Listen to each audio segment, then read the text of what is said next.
The antique grandfather clock chimed 3 times as I watched my sister, Rebecca, storm out of our grandmother's study. Her designer heels struck the hardwood floors with sharp, deliberate precision. The family lawyer, Mr. Harrison, cast me an apologetic glance before gathering his papers. "Miss Clark," he said gently, "your grandmother was very clear about her wishes. The estate belongs to you. My name is Olivia Clark, and at 28 years old, I had just inherited not only my grandmother's vast fortune, but also her business empire, Clark Industries, a fact that my older sister found utterly unacceptable. I traced my fingers along the polished mahogany desk, where my grandmother had spent countless hours mentoring me. If only Rebecca understood that this moment had been years in the making. "She'll contest it," I murmured, not bothering to look up. Mr. Harrison sighed, slipping the will into his briefcase. "Your grandmother knew she would. That's why she made certain arrangements. 5 years ago, when I moved in with my grandmother after college, everyone assumed it was because I had nowhere else to go." Rebecca had scoffed, calling me a failure, always eager to remind me how she was already a successful corporate lawyer, while I was merely living off Grandma's generosity. What they didn't know was that every morning, precisely at 5 a.m., my grandmother would wake me for our lessons. "The world is full of Rebeccas," she told me on that first morning, pouring coffee into delicate bone china cups. "People who believe success is about appearances. But real power, Olivia, real control, comes from understanding what lies beneath." For the next 5 years, I immersed myself in every aspect of Clark Industries. While Rebecca flaunted her corner office and designer wardrobe, I was in the company warehouse at dawn, learning inventory management from employees who had been there for decades. "Your sister visits me for Sunday brunch," Grandma once remarked with a knowing smile. "You, on the other hand, live here, learning everything I built. Which do you think matters more?" Now, as I watched Rebecca's Mercedes speed down the driveway, I thought about those early mornings, the late nights, the weekends spent at the office. To everyone else, I was just Grandma's live-in caretaker. Even my parents had suggested I get a real job instead of wasting time playing nurse. What they never realized was that I had been taking advanced business courses online, attending leadership training programs Grandma enrolled me in. They didn't see me poring over financial reports late into the night, while she quizzed me on corporate strategy. "Mr. Harrison," I said, turning to face him, "how long before Rebecca makes her move?" He checked his watch. "Knowing your sister, she's probably already on the phone with her firm's probate department. I'd say we have 48 hours before they file the initial challenge." I nodded and walked to the ancient filing cabinet in the corner, where Grandma kept her most vital documents, the ones that weren't digitized or stored on company servers. Pulling out a thick folder labeled contingencies, I exhaled.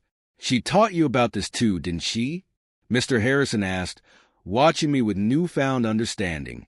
"Grandma taught me everything," I replied, flipping through the files, including exactly how to handle Rebecca when she tries to take what isn't hers. Inside were meticulous records of every misstep Rebecca had made as outside counsel for Clark Industries, every questionable billing practice, every conflict of interest she had failed to disclose, every instance she had used company information for personal gain. "Your sister thinks she's the smart one," Grandma had told me once, "but she's reckless.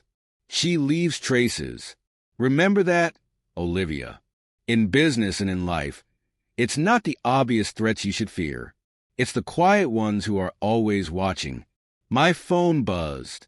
A message from Rebecca flashed across the screen. "Hope you enjoyed your little victory. Victory?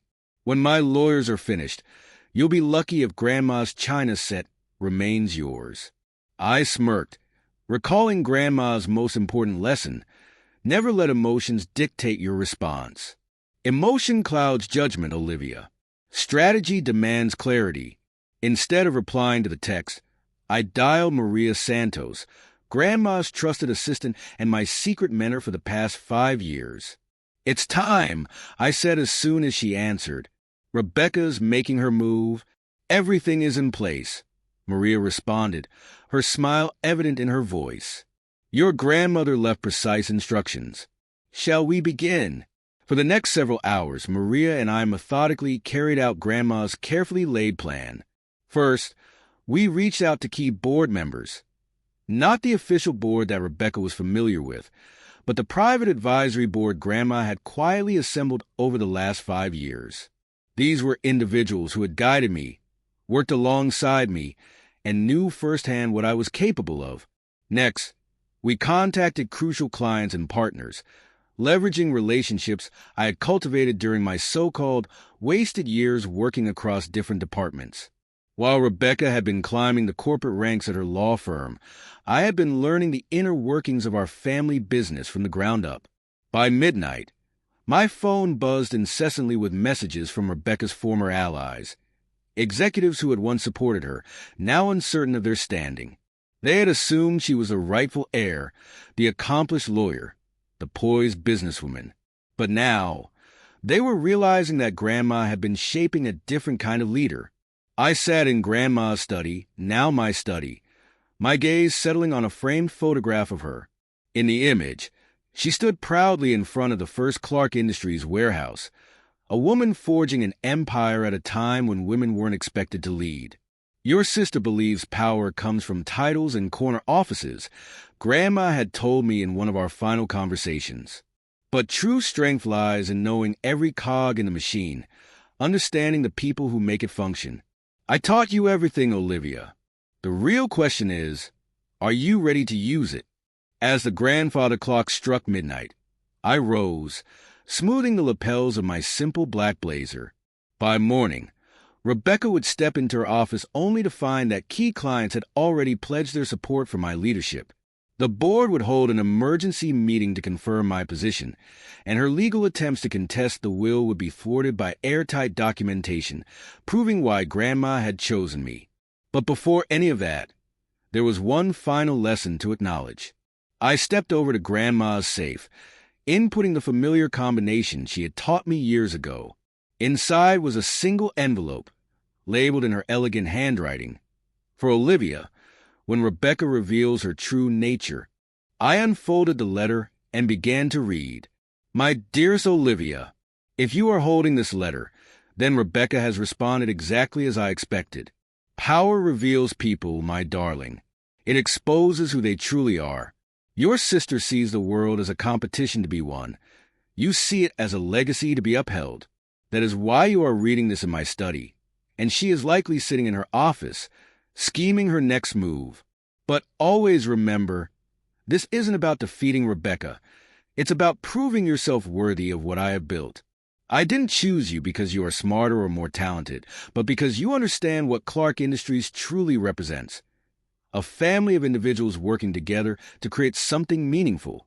Don't let anger or resentment cloud your judgment. Lead with the wisdom I know you possess. And remember, sometimes the greatest victory isn't crushing your opponents, but showing them a better way. With all my love, Grandma. I carefully refold the letter, placing it in the desk drawer. Tomorrow would bring its challenges, but I was ready.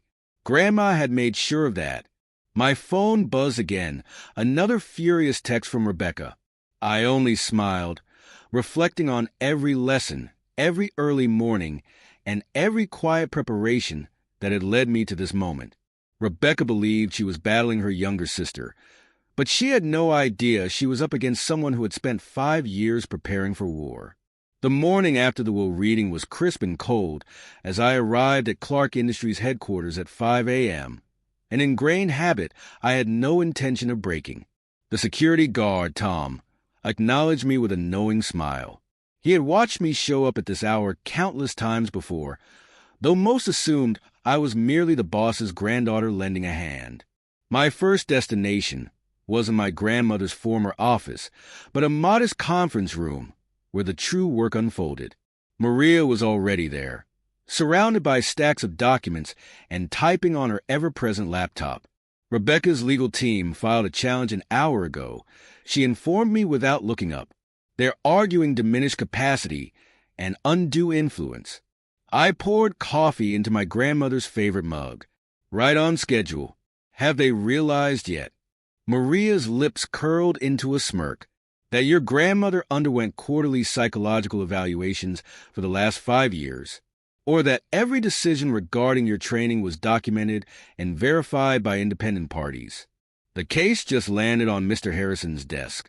He's probably sipping his morning coffee while reading it. At exactly 9 a.m., my phone rang. You think you're clever, Rebecca hissed the moment I answered. I just spoke with the board. They're calling an emergency session to review Grandma's decision. Do you really believe they'll back an inexperienced little girl over me? I listened calmly, recalling Grandma's wisdom about patience.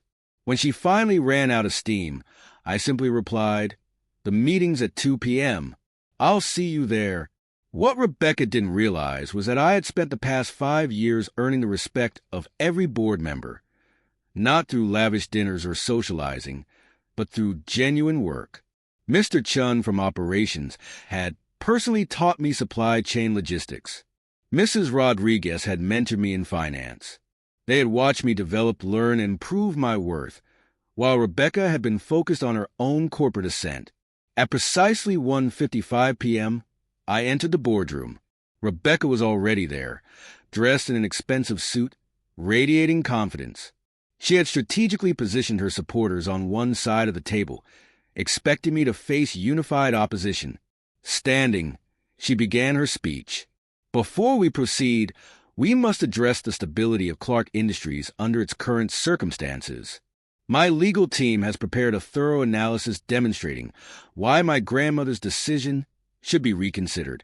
I waited as she delivered her well-rehearsed argument on experience, qualifications, and her deep concern for the company's future. When she finally finished, I gave a nod to Maria, who promptly distributed folders to each board member. "What is this?" Rebecca snapped, flipping through the pages. "A 5-year strategic plan for Clark Industries," I said evenly, "developed with input from every department head, based on my direct experience working within each division." The board members were scanning the documents, their expressions shifting as they recognized projects they had discussed with me, ideas they had proposed, and improvements they had envisioned. Additionally, I continued, "you'll find audited financial reports for the divisions I've been managing over the past 3 years. Consistent annual growth of 27%, employee satisfaction up by 40%, and client retention at an all-time high." Rebecca's confident facade wavered. "That's impossible," she stammered. "You were just Grandma's caretaker." Mr. Chin cleared his throat, signaling that the conversation was about to take an entirely different turn. Mr. Chun cleared his throat.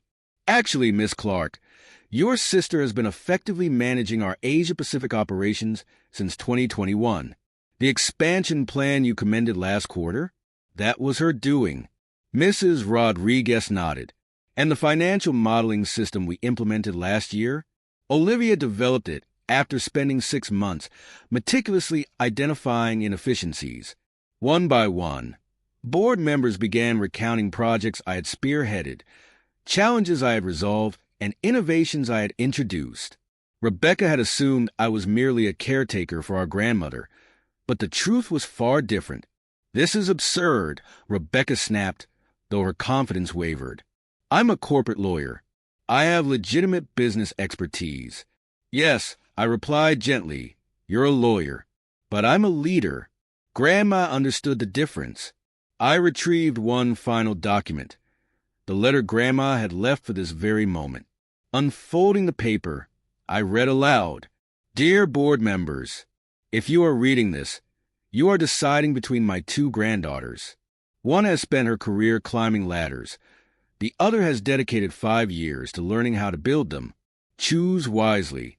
The future of Clark Industries depends on someone who understands that a company is not a prize to be claimed, but a legacy to be preserved." The vote was unanimous. As Rebecca stormed out of the boardroom for the second time in 2 days, I considered calling after her. A part of me wanted to explain, to help her grasp the lessons Grandma had tried to teach us both. But then I remembered one of Grandma's last pieces of wisdom. "Sometimes, Olivia, The kindest thing you can do for someone is allow them to learn from their mistakes. Rebecca will either grow from this, or she won't. That's her choice. In the weeks that followed, Clark Industries thrived under the plans I had spent years developing. Eventually, Rebecca withdrew her legal challenge, realizing just how meticulously Grandma had prepared for every possible outcome. 1 month after the board meeting, I received a package from my grandmother's lawyer. Inside was a small key and a note, "For when you're ready to pass on what I've taught you. Love, Grandma." The key unlocked a hidden compartment in her desk, revealing decades of journals chronicling her journey in building Clark Industries. As I sat in my office, reading her words in the quiet morning light, I finally understood her ultimate lesson. True legacy isn't about inheritance or control. It's about knowledge passed down, lessons shared, and the realization that real success isn't measured by defeating others, but by creating something meaningful enough to be carried forward. Rebecca never grasped that truth, but as I watched the sunrise over Clark Industries each morning, arriving at 5 a.m. just as Grandma had taught me, I knew I would be ready when the next generation came seeking wisdom of their own. Because sometimes the greatest victory isn't proving others wrong. It's proving your mentors right.